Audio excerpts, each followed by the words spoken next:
Bueno, vamos a continuar con la parte 2 del examen clínico, que es el examen físico. Para eso me voy a presentar, mi nombre es Gastón y hoy voy a ser tu licenciado. Para realizar este examen te voy a pedir que quedes con la menor cantidad de ropa posible, sacándote la remera, las medias y los zapatillas. Con el paciente de cúbito prono vamos a iniciar la palpación de la parte posterior de la pelvis. Le pedimos permiso primero al paciente para acomodar su ropa. Iniciamos palpando la apófisis espinosa de L1, L2, L3, L4 y L5. Desde esta posición vamos a ubicar a las espinas ilíacas posterosuperiores y con las mismas manos ubicamos las crestas. También podemos proyectarnos hacia el sacro en proyección a la articulación sacroiliaca. Si el paciente sintiera algún tipo de dolor o molestia, me lo diría. Bueno, vamos a arrancar la palpación del segmento anterior de la pelvis. Si sentís algún tipo de dolor o incomodidad, me lo decís, ¿sí? Bueno. Iniciamos palpando las crestas ilíacas. Ubicamos con los pulgares las espinas ilíacas anterosuperiores. Desde esta posición nos dirigimos y ubicamos al trocánter mayor. Desde el trocánter mayor, trazando una horizontal hacia medial, ubicamos el tubérculo del pubis.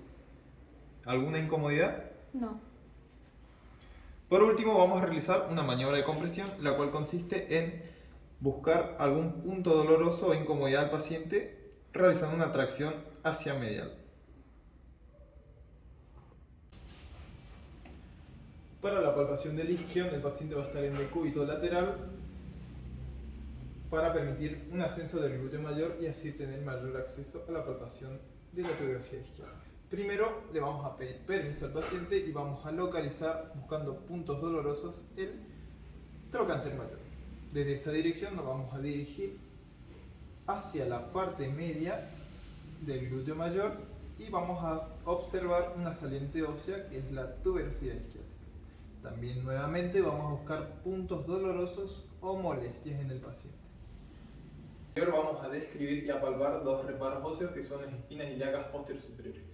Para eso nos vamos a posicionar por detrás del paciente, le vamos a pedir permiso para bajar un poco la ropa y vamos a ubicar las espinas ilíacas posterosuperiores.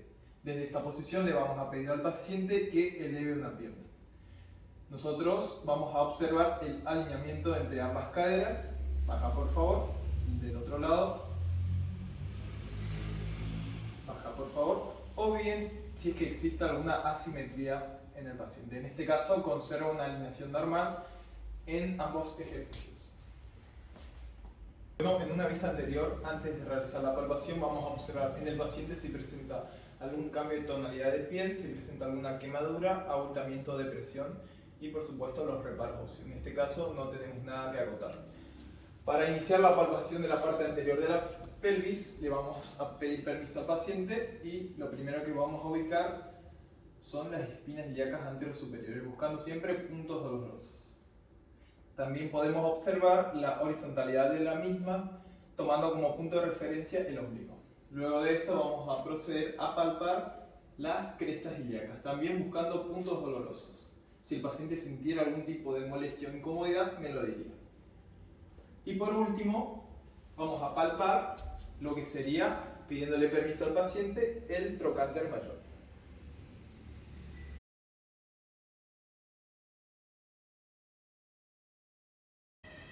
Maniobra de Galioso-Celis. Para esta maniobra vamos a evaluar la longitud tanto de la tibia como del fémur.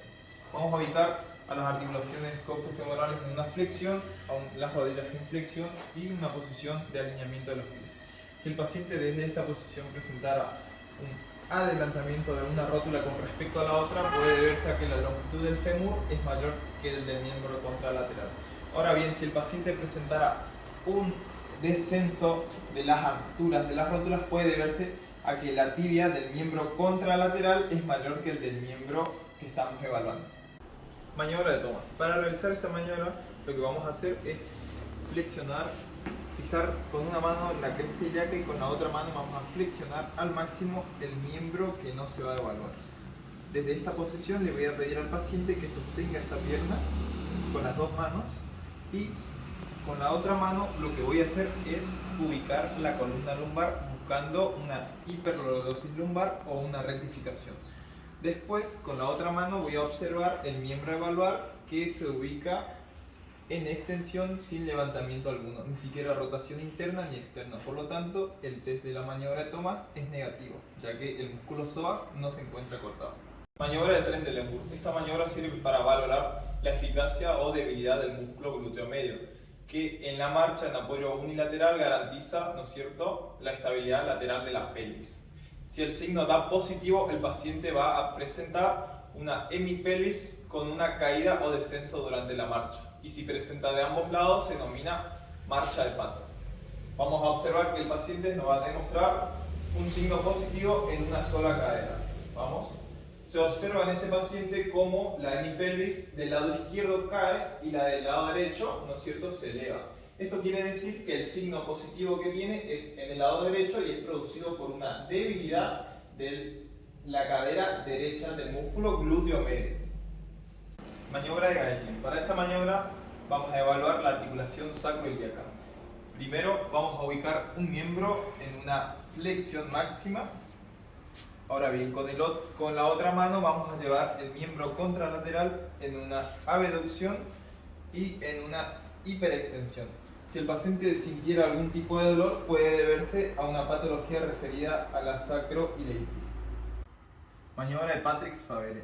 Para esta maniobra vamos a ubicar un miembro en flexión, abducción y rotación externa, apoyando el borde maleolar sobre la rótula. Desde esta posición, con una mano vamos a ubicar sobre la cresta ilíaca y vamos a traccionar hacia afuera. Y con la otra mano libre, lo que vamos a hacer es una ligera presión tratando de separar las pelvis. Si el paciente sintiera algún tipo de dolor en la parte posterior de la pelvis, estaría referido a un dolor en la articulación sacroiliaca. En cambio, si el paciente sintiera un dolor en la parte anterior del muslo o en la zona crural, puede deberse a una patología articular o periarticular. Prueba del músculo piriforme. Esta maniobra sirve para evaluar la contractura del músculo piriforme. Para eso el paciente va a estar boca abajo, lo vamos a posicionar a ambas rodillas en una flexión y vamos a dejar caer en una rotación interna. Vamos a observar, ¿no es cierto?, la caída de ambos miembros y a comparar si uno cae más que el otro. En ese caso, si uno de los miembros cae más que el otro, daría positivo a la maniobra. Vamos. Mantener la posición. Volvemos. Maniobra de la Segue. Esta maniobra sirve para evaluar la compresión del nervio ciático o de alguna de sus raíces. Para realizar esta maniobra vamos a ubicar el miembro a evaluar en una flexión de 60 grados aproximadamente, y si el paciente refiere un dolor intenso antes de llegar a este rango, nos indica que la maniobra da positivo. Para realizar la contraprueba, lo que vamos a hacer es descender y realizar una dorsiflexión de tobillo. Con esta posición deberíamos aliviar o hacer desaparecer el dolor. Ahora bien, si persiste, significa que tiene alguna compresión en el nervio ciático o algunas de sus raíces. Maniobra de Wassermann. Esta maniobra pretende indicar la tensión del nervio femoral. Para esta maniobra vamos a realizar una extensión pasiva de cadera. Ubicamos nuestro antebrazo sobre el sacro y con la otra mano tomamos en bandeja y llevamos hacia una extensión. Si el paciente presentara algún tipo de dolor en la parte anterior del muslo, esta maniobra nos daría positivo e indicaría que existe una compresión a nivel del nervio femoral. Maniobra de Weber-Barsov. Esta maniobra sirve para identificar si existe alguna dismetría en los miembros inferiores del paciente, causada, ¿no es cierto?, por una contractura o distonía del músculo iliopsoas.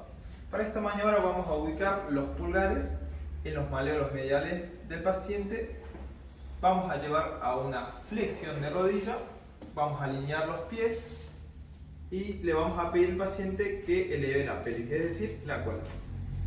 Mantener la posición, baja. De esta misma posición lo que vamos a hacer es extender nuevamente los miembros y comprobar si que existe una dismetría entre los miembros inferiores, es decir, si es que un maleolo está por encima o por debajo con respecto al otro.